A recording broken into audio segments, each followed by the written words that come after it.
From Evergreen Speedway, this is Home Track Heroes in the CW11. My name is Caleb Hart. He is Greg Pyland. And this is the Monroe Grocery Outlet Superstock Figure 8 Division. Greg, this segment brought to you by Monroe Grocery Outlet. Yes, indeed. Monroe Grocery Outlet is your locally owned neighborhood grocery store. They offer name brand products, fresh produce, organics, wine, and more at 40 to 70% less than traditional grocery stores. Shop them first and save. Monroe Grocery Outlet is the proud sponsor of our Superstock Figure 8 class. Here on the restart, Steve Cox taking full advantage of having that field stacked right up and in behind your leader, RJ Mackey. And just like that, the showman's in the lead. Cox, your new leader, right off the restart. Yes, great move there, and we talked about it a little bit earlier, the 32 Steve Cox starting from the back of the pack, but that hasn't harmed him all season long as we see him move through this course, through this field, and now right in front of the 007 of Chris Curtis as they come out of the turn here crossing the start-finish line now, 18 laps to go. Curtis, a very talented driver in his own right, not letting Cox get that far out. Now, we've seen Cox in position to lead races over the course of the season. One of the things that he does, he times his intersections as well as anybody in this division. As you're watching a couple of drivers battle back, the JE55, that spells Jess, for those of you who don't know, working over the 67 car, Jake Reppin filling in for Mackenzie Dietz. Good battle between those two. And right in front, there's the 01 of Doug Delfeld. Right in front of that, the 13 car, usually driven by Dawson Cox, Steve's son, but tonight it's driven by Brandon Lindbergh, a driver in the Stinger 8 division. So has a lot of figure 8 experience, the 13 car driven by Brandon Lindbergh, but that's kind of goes along with some of the other drivers we've had filling in. Superstar fill-ins tonight. That's there you right. go. As problems. Mackey off racetrack after what had been an impressive performance, and he's going to exit a little bit of a spark show coming out. Meanwhile, we got a race for the lead as you're watching Curtis right up in on Cox as they work in the South Pole. Yeah, doing a great job, Chris Curtis in the 007, catching up and staying pace with the 32 of Steve Cox as they come through the intersection cleanly once again, coming into the turn. But something you don't see very often is Steve Cox usually gets out in the lead and kind of pulls a little bit of a Lane Sunholm and starts to pull away a little bit as much as you can in a figure 8 course. But Chris Curtis doing a great job on the 007, keeping pace with the 32. Well, we're down to under halfway, so 14 laps remaining here for the Superstock Figure 8s here at Evergreen Speedway. Curtis right there, not quite on his rear bumper, but close enough that if Cox makes a boo-boo, he's going to be able to jump on him through the South Pole once again, and you can see the intersection. Cox timing it up quite nicely, has not had to really burp the throttle all that much to get through her, and Curtis has been unable to take advantage. Starting to see a little bit more action last time through. We saw Jeff Talbert in the 72 going wide to avoid the 32 of Steve Cox as they come out of the South Pole area here and back towards the intersection.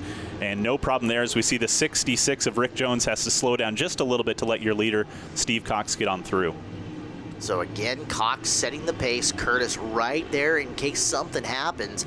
Curtis actually changing his entry into the South Pole a little bit as he's thinking that he might see a chink in the armor, a piece in the defense that he can exploit here for Cox. Cox just really hugging the low side of the speedway all the way around the figure 8 course. And Curtis really playing with how he's getting into the South Pole. I think he might see something here.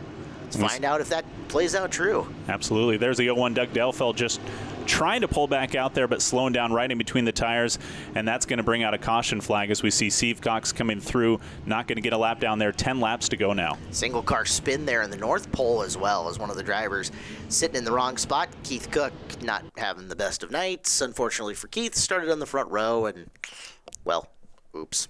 Sorry, Keith. I promised you that I'd say only nice things about you on this broadcast. So there you go. It's been an interesting one, and now we're going to get the field stacked up once again, bring it in front to back. These double file restarts in the figure 8 course are always a bunch of fun, so let's see what happens.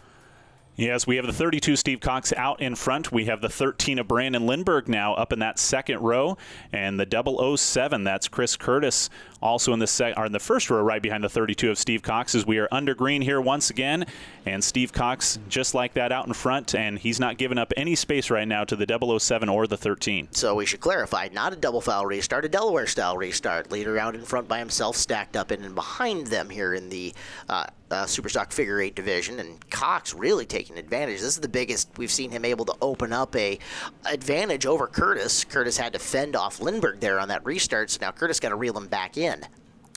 Yeah, Lindbergh doing a great job here tonight in that third spot, the 2021 Stinger 8 Division champion, as we see him now switching over to a Super Stock Figure 8 car, doing a great job here right behind the 007 of Chris Curtis.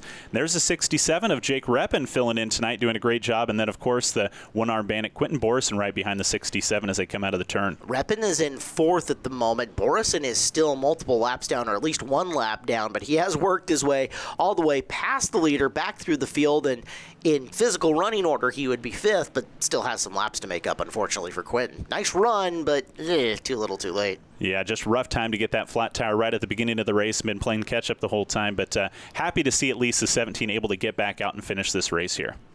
So this time by, we're down to just 6 laps to go, and again, Cox still enjoying that little bit of a pad that he was able to build over Curtis on the restart. Cox through the South Pole into the intersection. We'll look at how the field is sorting out. Yeah, there's one guy back there that they're going to have to work over the throttle for a little bit for, but the rest of the field's still quick enough to get in and buy him. There you see that one car that we were talking about, and it got narrow there between second and third. Look out, some intersection action may be happening. Yeah, that's a 58 of Chuck Wittes that was able to just get in front of the 13 of Brandon Lindbergh, and so no issues there for your lead pack, but Chuck Wittes making a little bit interesting here in the intersection as we come on through. Well, now Cox is approaching up at the back of the field, and I think that's the 72 of Talbert that he's kind of taking a look at the back of the pack. As, hey, well, what do you know? Commentators curse on Jeff Talbert going into the North Pole. Sorry, Jeff, that one is my bad. So that's going to restack him and re-rack him. As, Greg, we're coming into just a 4-lap shootout here and another Delaware-style restart coming up. Now, the last time Cox got away, he was able to get there and get around and get past Curtis and add some pad. I wonder if Curtis has got something new up his sleeve. Yeah, you know, you definitely don't want to see these restarts if you're Steve Cox right here, because that just means that you have the 13 of Brandon Lindbergh and the 007 of Chris Curtis right behind you as he started to put a little bit of separation between him and the field as we come out of the turn. And there we are, green flag racing here once again for 4 laps. Down in through the intersection, Brandon Lindbergh hanging tight with Curtis. Curtis kind of gets him strung out on the outside, and Lindbergh going to make the aggressive move to pull right in behind Curtis again and slam the door on Reppin for 4th. Reppin trying to sneak his way up into the podium. Well, looking for a feature win and a championship is Steve Cox. Cox got the championship locked up, and again, he's built that little bit of pad over Chris Curtis, so it looks like it could be a dual winning night once again for Steve.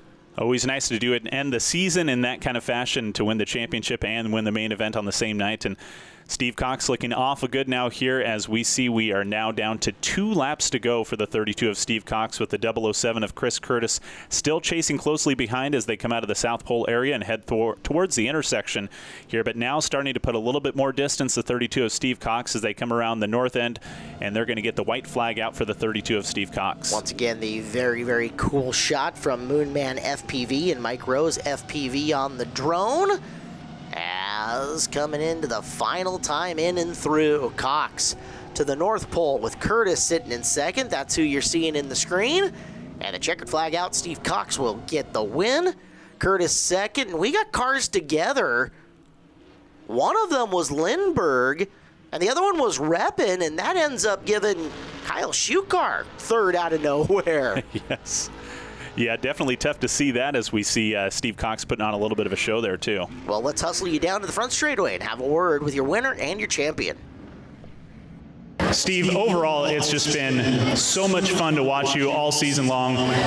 The battle between you and Quentin Borison has made this division so exciting, but you have just prevailed so many times. We've seen you so many times on this podium, and overall winning the championship. Tell us what it means to you tonight. Well, it means a lot. I'm getting kind of old.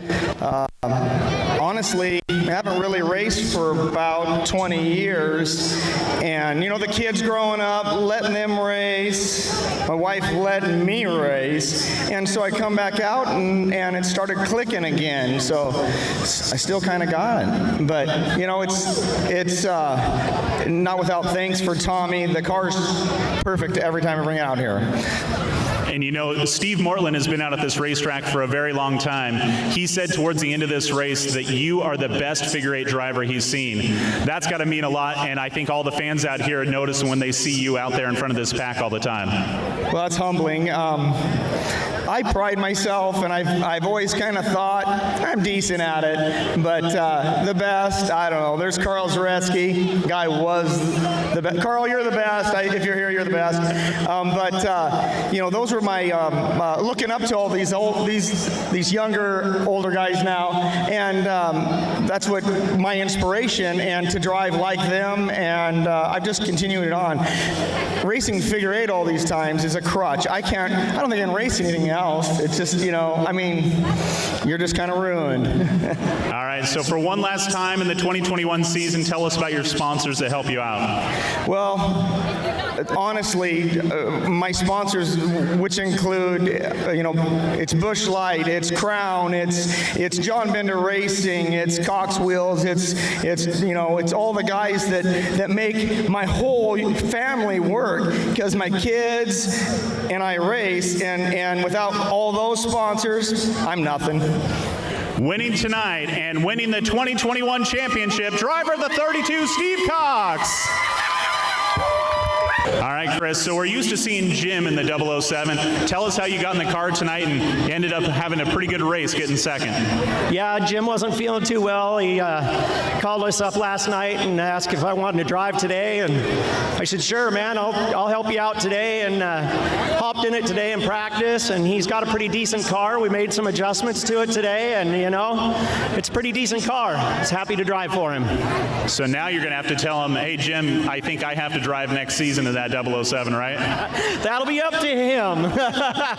So tell us about the sponsors tonight here, maybe for Jim or for yourself for this season. Jim Powers, got to hand it to you, buddy. Thank you. Sam's Towing, he's one of his sponsors. Boney Motorsports, we're a whole team. Happy to help out anybody we can. We got Bulldog Haven Northwest on our car, Miracle of Mary's, Thermaltech powder coating. These guys are all awesome. Makes one huge, great team. All right, Kyle, so we were calling you Andrew all night long, but it's great to hear that you were out there driving the car tonight. Kind of a freak thing to get into third tonight with that accident in turn number 3, but tell us about tonight, how it was for you. Well, I found out that it wasn't me that was getting black flag, and I took it anyway. So I'm just proud to be up here for my dad and all my sponsors.